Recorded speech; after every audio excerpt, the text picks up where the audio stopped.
Hello dear student, एक बार स्वागत है आपका। तो अपन जो चौथा चैप्टर चल रहा था घरेलू विद्युत उपकरण, इसका पार्ट टू पढ़ रहे थे। पार्ट टू में अपन क्या पढ़ रहे थे? रूम हीटर के बारे में। पार्ट वन में अपन ने पढ़ा था रूम हीटर के बारे में पढ़ा था। रूम हीटर दो प्रकार के होते हैं, एक तो रॉड प्रकार का होता है जो मैंने पढ़ा दिया है, रॉड प्रकार का, एक बाउल प्रकार का। तो रॉड प्रकार का जो मैंने हीटर पढ़ा दिया था पार्ट वन में, पढ़ा दिया था मैंने। अब जो पार्ट टू में अपन जो पढ़ेंगे वो बाउल प्रकार का हीटर पढ़ेंगे। बाउल प्रकार का हीटर, तो ये जो चित्र आपके सामने दिख रहा है ये बाउल प्रकार का रूम हीटर है, लेकिन बाउल बाउल प्रकार का रूम हीटर। यहाँ पर मैं पूरा लिख देता हूँ, बाउल प्रकार का रूम हीटर, बाउल प्रकार का रूम हीटर। आप लोग जब कॉपी में चित्र, जब डायग्राम वगैरह बनाए तो पहले रफ कॉपी में बनाना। और जो छात्र नए जुड़े हुए हैं तो वो वीडियो को लाइक और चैनल को सब्सक्राइब जरूर कर लें। काफी दिन से वीडियो अपलोड नहीं हो पा रही थी, कुछ प्रॉब्लम आ गई थी, इसलिए अब प्रॉपर तरीके से वीडियो को अपलोड करेंगे अपन। तो बाउल प्रकार का हीटर, देखो ये क्या है, इसकी यहाँ से मेन लीड है, ये प्लग बोलते हैं इसको, मेंस लीड। ये ऊष्मक तंतु है, ये जो दिख रहा है ऊष्मक तंतु मतलब हीटिंग एलिमेंट बोलते हैं जिसको। ये जो दिख रहा है ये अर्ध गोलाकार, जी इतना इतना जो दिख रहा है ये वाला, ये जो चीज आपको दिख रही है इसको बोलते हैं परावर्तक। क्या बोलते हैं? परावर्तक। ये जो है परावर्तक है। और ये क्या है? एक ऊष्मक तंतु लगा हुआ है। तो आपको पेपर में पूछ सकता है, ऐसा चित्र बना हुआ आएगा कि दिए गए चित्र का नाम क्या है, तो आपको पहचानना पड़ेगा इसको बाउल प्रकार का रूम हीटर बोला जाता है, या फिर इसको इतने में एक्स करके दर्शा देगा कि चित्र में दर्शाया गया एक्स से दर्शाए गए भाग का नाम क्या है, तो आपको ऊष्मक तंतु या हीटिंग एलिमेंट जो है वो नाम मिलेगा। या फिर ये चीज जो अर्ध गोलाकार आपको दिख रही होगी ये चीज, ये क्या है? परावर्तक। इसके बारे में पूछ सकता है, परावर्तक। ये तो उसका स्टैंड हो गया, इमेंस लीड हो गई। तो ये कौन सा है? बाउल प्रकार का हीटर है। तो बाउल प्रकार का हीटर जो है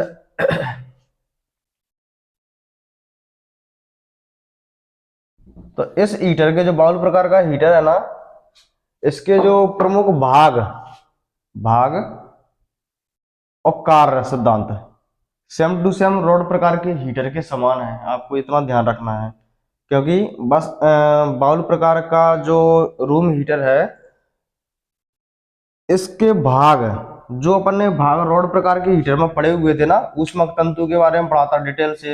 ये काय का बना होता है? नाइक्रोम का बना रहता है ऊष्मक तंतु, मतलब हीटिंग एलिमेंट। परावर्तक का काम क्या रहता है? ऊष्मा को बाहर की ओर परावर्तित करना। तो जो मैंने इसमें रोड प्रकार के हीटर में मैंने पिछले पार्ट में वो जो पढ़ाया था, सेम उसका कार्य सिद्धांत वैसा का वैसा ही है, और उसके जो भाग थे वो भी सेम उसी की तरह ही है।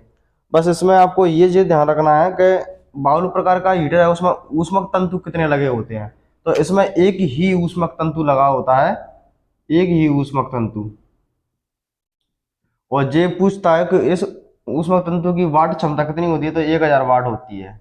ये आपको दो चीजें ध्यान रखना है, एक ऊष्मक तंतु होता है 1000 वाट के होते हैं, और इसका जो परावर्तक होता है वो कैसा होता है? अर्धगोलाकार। जी, अर्धगोलाकार।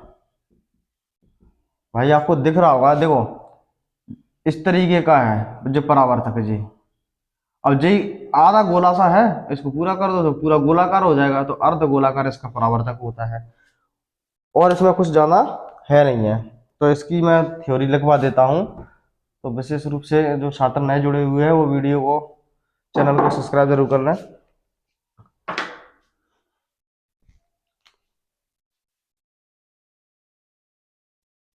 तो ये जो है बाउल प्रकार का हीटर के बारे में मैंने लिख दिया है।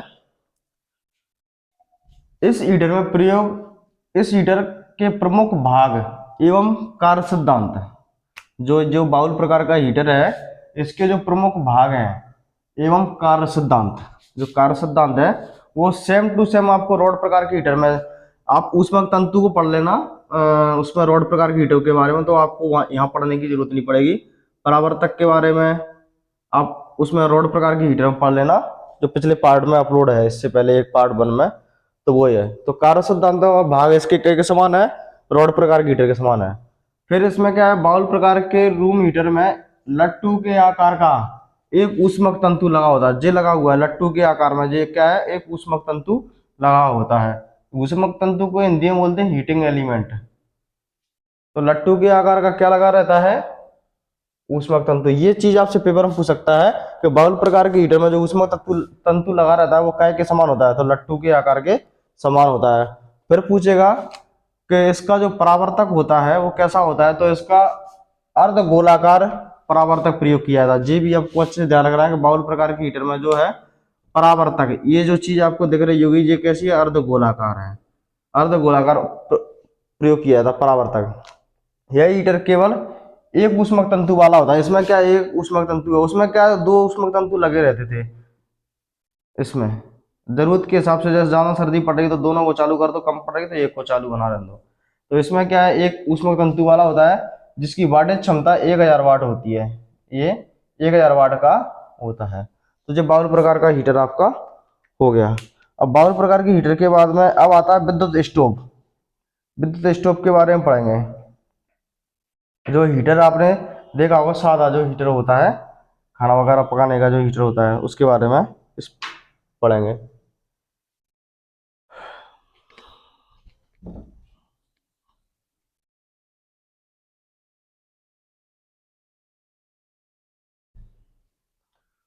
अब आता है दूसरा, विद्युत स्टोव। विद्युत स्टोव के बारे में अपन पढ़ेंगे। तो इससे पहले अपन ने क्या पढ़ा था, रूम हीटर के बारे में पढ़ा था। पहला पॉइंट क्या था, रूम हीटर। रूम हीटर में अपन ने दो प्रकार के पढ़े थे, रॉड प्रकार का, और दूसरा अपन ने अभी पढ़ लिया कौन सा, बाउल प्रकार का, ये पढ़ा था। अब दूसरा जो है घरेलू विद्युत उपकरण कौन सा है, विद्युत स्टोव।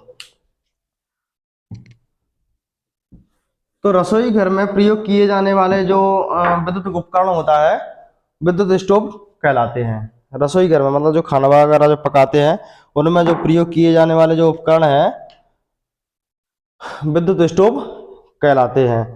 और विद्युत स्टोव के बारे में पूछता है कि ये किस सिद्धांत पर काम करता है, तो ये जो है विद्युत स्टोव जो है ऊष्मीय सिद्धांत पर कार्य करता है। ये आपको अच्छे से ध्यान रखना है। विद्युत स्टोव जो होते हैं ऊष्मीय सिद्धांत पर कार्य करते हैं। जितने विद्युत स्टोव होते हैं वो क्या है, ऊष्मीय सिद्धांत पर क्या है, कार्य करेंगे। ये चीज आपको ध्यान रखना है। और इस सिद्धांत के अनुसार ऊष्मीय सिद्धांत पर काम करेंगे तो ऊष्मीय सिद्धांत के अनुसार जब किसी प्रतिरोध युक्त तार में, जब किसी प्रतिरोध युक्त तार में, जो मान के चलो तार है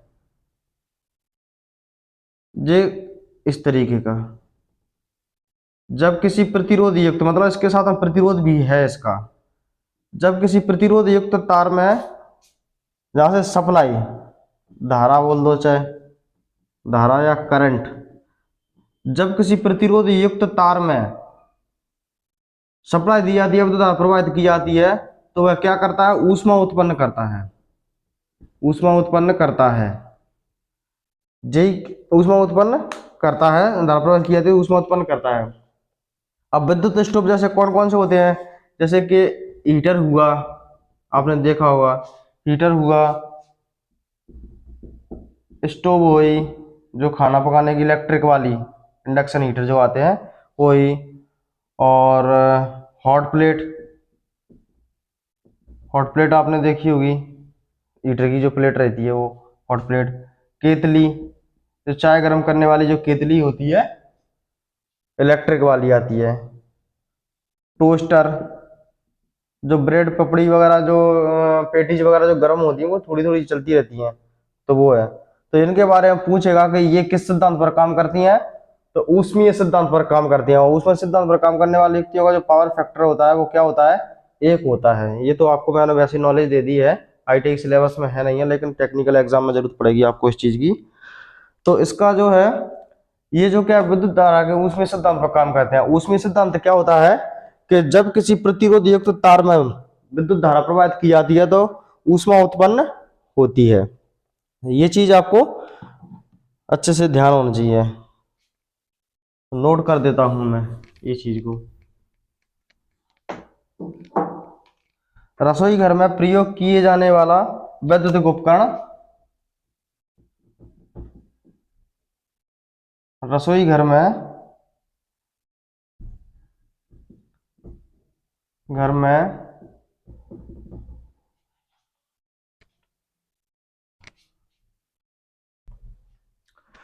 तो ये जो चीज है मैंने आपके सामने नोट कर दी है,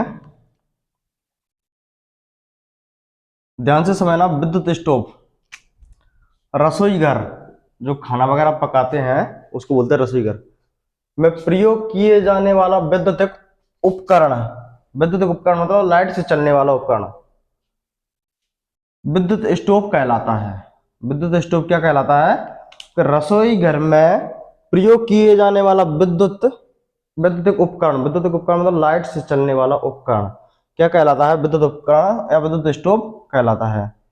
यह उपकरण कौन सा, जो विद्युत स्टोव विद्युत धारा के ऊष्मीय सिद्धांत पर काम करता है। ये चीज आपको वेरी वेरी मोस्ट है, इसको अच्छे से आपको ध्यान रखना है कि जो विद्युत स्टोव होते हैं वो किस सिद्धांत पर काम करते हैं, विद्युत धारा किस सिद्धांत पर काम करते हैं, तो ये ऊष्मीय सिद्धांत पर कार्य करता है। ये चीज आपको मेन चीज ध्यान रखना है।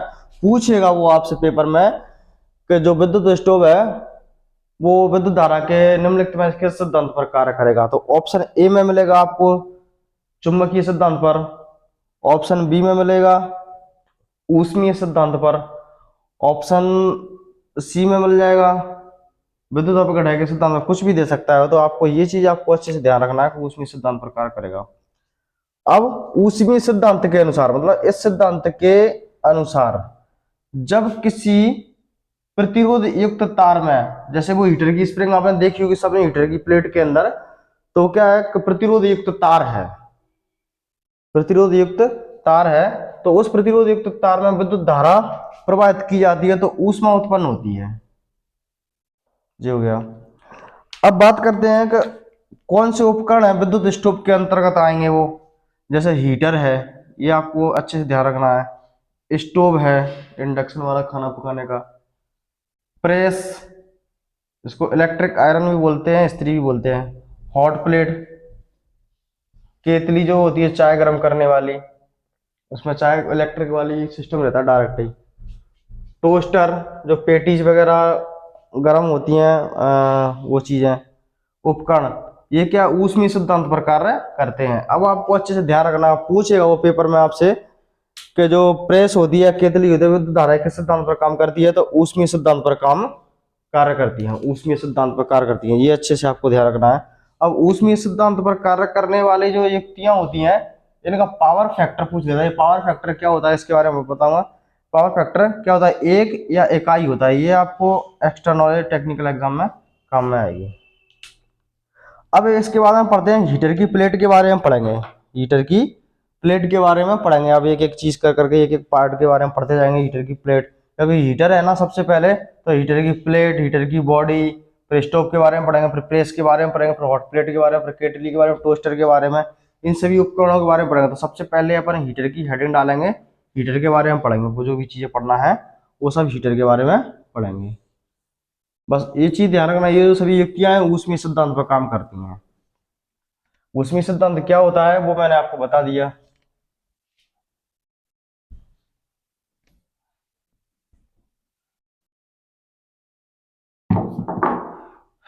तो सबसे पहले आती है हीटर की प्लेट, ये नाम दे देता हूं मैं, हीटर प्लेट।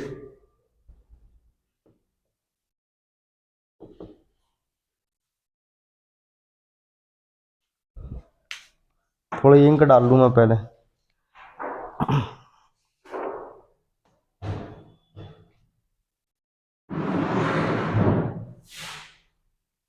तो जो आपके सामने जो चित्र दिख रहा हुआ ये हीटर की क्या है, प्लेट है। ये हीटर प्लेट है। ये जो रेड कलर का दिख रहा है ये क्या है, ऊष्मक तंतु है, मतलब हीटिंग एलिमेंट। ये गर्म होने वाला है, हीटिंग हीटिंग एलिमेंट। तो सबसे पहले जो हीटर की प्लेट के बारे में बात की जाए कि ये बनी काय की होती है, तो ये जो बनी होती है वो चीनी मिट्टी की बनी होती है। ये आपसे एग्जाम में पूछा जाएगा कि हीटर की जो प्लेट होती है वो काय की बनी होती है, चीनी मिट्टी की बनी होती है। फिर इस प्लेट के व्यास के बारे में पूछा जाएगा कि हीटर की जो प्लेट होती है उसका व्यास कितना होता है। तो व्यास जो होता है 15 सेंटीमीटर से 20 सेंटीमीटर के बीच में इसका व्यास होता है। 20 सेंटीमीटर के इसमें व्यास होता है, 15 से 20 सेंटीमीटर के बीच में इसका व्यास होता है। और इस प्लेट की मोटाई के बारे में पूछा जाएगा आपसे कि इसकी मोटाई कितनी होती है। तो 10 mm से क्या बोलते हैं 25 mm तक, इतनी इसकी क्या होती है मोटाई। हीटर की प्लेट की मोटाई के बारे में पूछा जाए तो ये क्या है व्यास। अगर आपसे दो तीन चीजें पूछेगा कि हीटर की जो प्लेट बनी कई की होती है, तो चीनी मिट्टी की। फिर पूछेगा आपसे कि हीटर की प्लेट का जो व्यास होता है वो कितने सेंटीमीटर का होता है। तो 15 से 20 सेंटीमीटर के बीच में रखा जाता है व्यास जो होता है। फिर इसकी मोटाई के बारे में पूछेगा कि हीटर की प्लेट की जो मोटाई होती है वो कितनी, मोटाई मतलब इस जे वाली मोटाई, व्यास मतलब जो पूरा गोलाकार जो दिख रहा है, व्यास कितना होगा 15 से 20 सेंटीमीटर। मोटाई जो होगी उसकी मोटाई के बारे में ध्यान रखना है, 10 mm से 25 mm के बीच में इसकी मोटाई होगी। इसके बीच में क्या होता है कि जो प्लेट में क्या होता है स्लॉट कटे होते हैं, उस स्लॉट के बीच में नाइक्रोम का जो तार फंसाया जाता है, जो क्या होता है जिसको सप्लाई देते हैं वो गर्म होने लगता है, ऊष्मा उत्पन्न करता है।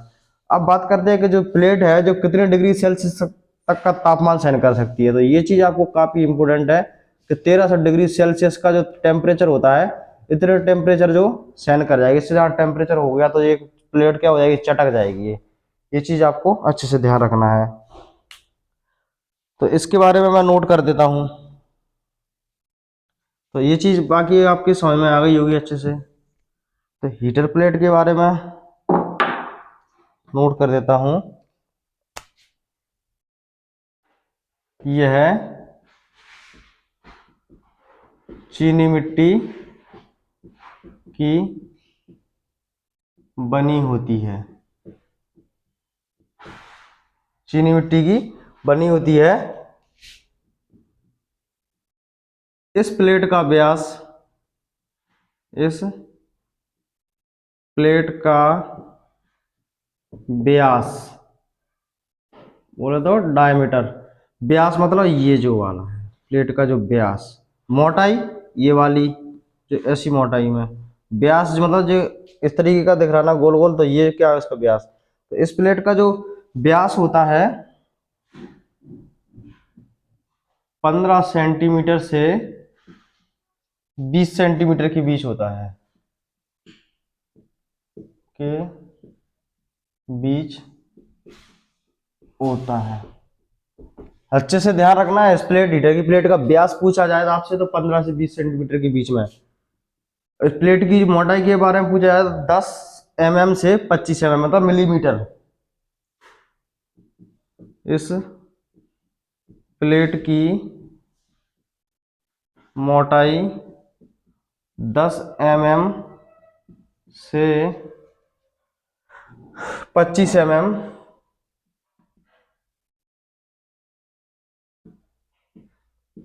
के बीच होती है। प्लेट की मोटाई कितनी होती है 10 mm से 25 mm के बीच में इसकी मोटाई होती है। ये चीज आपको ध्यान रखना है। यह प्लेट 1300 डिग्री सेल्सियस के, जिसकी बनेंगे सेल्सियस, 1300 डिग्री सेल्सियस के तापमान को, 1300 डिग्री सेल्सियस तक के, 1300 प्लेट 1300 डिग्री सेल्सियस तक के तापमान को सहन सहने में सक्षम है, ऐसे कर लो। 1300 डिग्री सेल्सियस के तापमान को सहने में सक्षम है। इतने टेम्परेचर को क्या है कि सहने में वो क्या है, सक्षम है। इस प्लेट में खांचे होते हैं जिसमें नाइक्रोम का तार फंसाया जाता है।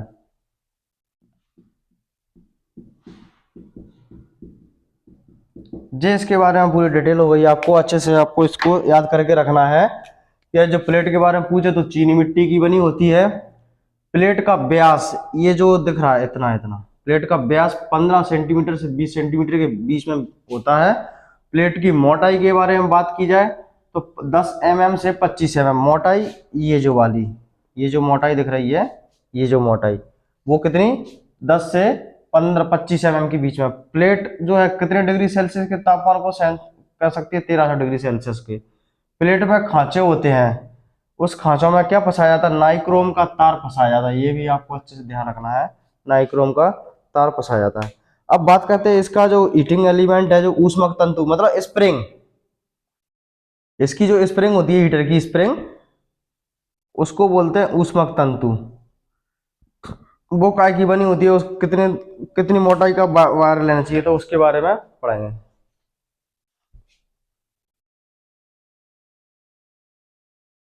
अब बात करते हैं ऊष्मक तंतु के बारे में। ऊष्मक तंतु मतलब हीटर के अंदर की जो स्प्रिंग होती है, तो हीटर की स्प्रिंग के बारे में, उसका हीटर है, अभी तो अपन ने हीटर की प्लेट के बारे में पढ़ा था पूरा। अब इसकी जो स्प्रिंग है ऊष्मक तंतु, ऊष्मक तंतु मतलब हीटर की स्प्रिंग, इसके बारे में पढ़ेंगे। तो ऊष्मक तंतु के बारे में बात की जाए कि जो ये आपको वेरी वेरी मोस्ट चीजें हैं इसके अंदर। जो ऊष्मक तंतु है मतलब हीटिंग एलिमेंट, शुद्ध भाषा में देखा जाए तो हीटर की स्प्रिंग काय की बनी होती है, नाइक्रोम की, नाइक्रोम की बनी होती है। ये आपको अच्छे से ध्यान रखना है, जो स्प्रिंग होती है नाइक्रोम की बनी होती है। और इसमें जो स्प्रिंग तो है वो तार ही तार है, एक तरीके का स्प्रिंग, स्प्रिंग क्या है, तार है। तो इस तार का व्यास पूछ लेता है कि इसका जो साइज होता है, इस तार का जो साइज होता है, साइज या व्यास, तो जो होता है 26 SWG से 28 SWG। जी क्या है, SWG, 26 SWG से 28 SWG के बीच है। मतलब मैंने आपको बताया था SWG स्टैंडर्ड वायर गेज, उसमें जो स्लॉट में तार फंसाते हैं, तो स्प्रिंग की वो मोटाई पतलाई के बारे में बात हो रही है। स्प्रिंग की मोटाई और पतलाई की, स्प्रिंग मोटी है कि पतली है, उस चीज के बारे में बात हो रही है ये। तो 26 SWG से 28 SWG हीटर की जो स्प्रिंग होती है, उस स्प्रिंग की जो मोटाई बोल दो या व्यास बोल दो, उसकी जो साइज बोल दो, तो वो कितना होता है, 26 SWG से 28 SWG के बीच में होता है। कुछ हीटर में स्प्रिंग जो होती है मोटी लगा लेते हैं, कुछ में पतली लगा लेते हैं, तो वही साइज का अंतर आ जाता है, तो 26 से 28 SWG होता है। तो ये चीज आपको अच्छे से ध्यान रखना है। और हीटर की स्प्रिंग की लंबाई के बारे में पूछेगा, कितनी लंबाई स्प्रिंग की जो लंबाई रखी जाती है वो कितनी रखी जाती है, 50 से 60 सेंटीमीटर, इतनी इसकी लंबाई रखी जाएगी। 50 से 60 सेंटीमीटर के बीच में हीटर की स्प्रिंग की जो लंबाई रखी जाएगी। और जो हीटर की स्प्रिंग है वो 900 डिग्री सेल्सियस तक तापमान को सहन कर ताप तापमान का कार्य करने में सक्षम, मतलब 900 डिग्री सेल्सियस तक का तापमान कार्य करने में सक्षम रहती है ये। बात करें हीटर की स्प्रिंग जो होती है कितने वाट तक की आती है, तो 1000 वाट से 2000 वाट तक की आती है। ये आपको ध्यान रखना है। तो क्या क्या चीजें ध्यान रखना है, तार का साइज पूछ ले कि हीटर की स्प्रिंग का जो साइज होता है उसी को ऊष्मक तंतु बोलते हैं। एक बात को ध्यान से सुन लो, हीटर की स्प्रिंग पूछ ले या हीटर का ऊष्मक तंतु पूछ ले या हीटर का हीटिंग एलिमेंट पूछ ले या हीटर की स्प्रिंग पूछ ले, तो एक ही मतलब है ये सब चीजों का। उसका व्यास मोटाई पूछे तार की स्प्रिंग की, तो 26 SWG से, SWG का मतलब होता है स्टैंडर्ड वायर गेज, 26 से 28 SWG के बीच में रहता है। स्प्रिंग की लंबाई 50 से 60 सेंटीमीटर, ध्यान रखना है। कितना तापमान उत्पन्न कर सकती है, 900 डिग्री सेल्सियस। कितने वाट के आते हैं, 1000 वाट से 2000 वाट के बीच में आते हैं। इसकी कहानी लिख देता हूं मैं। तो ये जो है मैंने लिख दिया है, हीटर की जो स्प्रिंग स्प्रिंग बोल दो, या तार बोल दो, या ऊष्मक तंतु बोल दो, या हीटिंग एलिमेंट बोल दो, एक ही मतलब है ये सब चीजों का। तो जो बना काय का होता है, नाइक्रोम का। अच्छे तरीके से रट लेना है इसको, नाइक्रोम का। नाइक्रोम मैंने चालक पढ़ा दिया है कि निकल की और क्रोमियम की मिश्र धातु होती है। तो ऊष्मक तंतु जो काय का बना होता है, नाइक्रोम धातु का बना होता है, नाइक्रोम धातु का बना होता है, नाइक्रोम धातु का बना होता है। इस धातु के तार का जो व्यास होता है, मतलब स्प्रिंग जो मोटी और पतली, 26 SWG या 28 SW, या तो अपन 26 का लेंगे या 28 का लेंगे। SWG मतलब standard wire gauge, full form याद कर लेना, बहुत पूछी आती पेपर में। SWG की standard wire gauge, standard wire gauge 26 या 28 SWG हुआ। इस तार की जो लंबाई, स्प्रिंग की जो लंबाई के बारे में बात कर रहे हैं, 50 से 60 सेंटीमीटर, 50 से 60 सेंटीमीटर तक होती है, इतने के बीच में होगी। यह तार जो है स्प्रिंग 900 डिग्री सेल्सियस के तापमान तक कार्य करने में क्या है, सक्षम है। इस तार की जो वाटेज क्षमता होती है, कितने वाट की हीटर स्प्रिंग रहती है, दुकान पर जाते तो पूछता कितने वाट का चाहिए, तो 1000 वाट से 2000 वाट तक के बीच में होती है। तो क्लियर है ये सब चीजें। अब इसके बारे में बात करते हैं, इसकी बॉडी के बारे में बात करते हैं। हीटर की जो बॉडी है उसके बारे में बात करेंगे। तो हीटर की जो बॉडी के बारे में बात करें, इसकी बॉडी में तो कुछ ऐसा खास नहीं है, बस पूछ लेगा आपसे कि हीटर की बॉडी के भाग कौन से हैं। तो हीटर की बॉडी में क्या है, बॉडी कैसी होती है, गोल अथवा आयताकार होती है। नॉर्मल अपन उसकी बॉडी लेके आते हैं, हीटर की जो प्लेट फंसाते तो वो पूरी बॉडी ही तो होती है, जिसके अंदर प्लेट फंसाई जाती है तो बॉडी ही तो होती है वो। तो लोहा मतलब जो गोल अथवा आयताकार आकृति में लोहे की सीट पर कसी जाती है, ये ध्यान रखना है आपको, इसमें से खास इंपोर्टेंट नहीं है। इस बॉडी पर या तो पेस्ट किया जाता है या इलेक्ट्रोप्लेटिंग की जाएगी, निकल की और क्रोमियम की परत चढ़ाई जाती है, बॉडी पर ऊपर से पॉलिश वगैरह कर देते हैं। तो ये चीज को आपको विशेष ध्यान रखना है। और इस बॉडी में हीटर की प्लेट, हैंडल, सॉकेट आदि लगा दिए जाते हैं। बॉडी के अंदर क्या लगा दिया जाता है, हीटर प्रेस और हैंडल, सॉकेट आदि को लगा दिए जाते हैं या कस दिए जाते हैं। तो इस चीज का वैसे ध्यान रखना है। अब ग्रिल, ग्रिल क्या होती है, आपने एक चीज देखा होगा कि हीटर की जो हीटर कंप्लीट बना हुआ है, हीटर में प्लेट फंसी हुई है, तो ऊपर से एक लोहे की जाली रख देते हैं, तो उसी चीज को ग्रिल बोला जाता है। कि हीटर प्लेट के ऊपर लोहे के तार से बनी निकल क्रोमियम आलेपित, मतलब निकल की और क्रोमियम की वो जाली, लोहे की जो जाली होती है उस पर निकल या क्रोमियम की उस पर क्या कर देते हैं, पॉलिश कर देते हैं, उस जाली को रखी जाती है। इस जाली को ग्रिल कहा जाता है। हीटर की जो पहले तो बॉडी में, हीटर की बॉडी में प्लेट को फंसा दिया, उस प्लेट के ऊपर बिल्कुल एक जाली रख देते हैं, वो उस पर निकल और क्रोमियम की पॉलिश कर देते हैं, तो वो चीज क्या कहलाती है, ग्रिल कहलाती है। अब आती है, अब आता है स्विच, सॉकेट व संयोजक लीड के श्रेणी क्रम में एक एसपी, एसपी मतलब होता है सिंगल पोल, एसपी मतलब सिंगल पोल स्विच लगा दिया जाता है।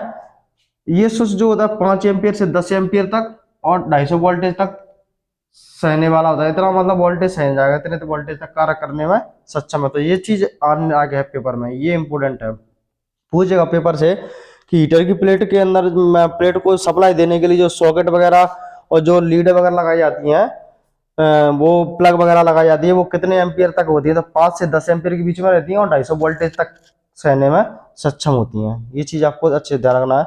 अब आती है सॉकेट, सॉकेट कहाँ होती है, स्टोव या हीटर जो होता है उसमें सप्लाई स्रोत से संयोजित करने के लिए, जो जैसे कि ये हीटर है तो इधर की साइड में वो सॉकेट लगी रहती है, इसके बारे में बात हो रही है।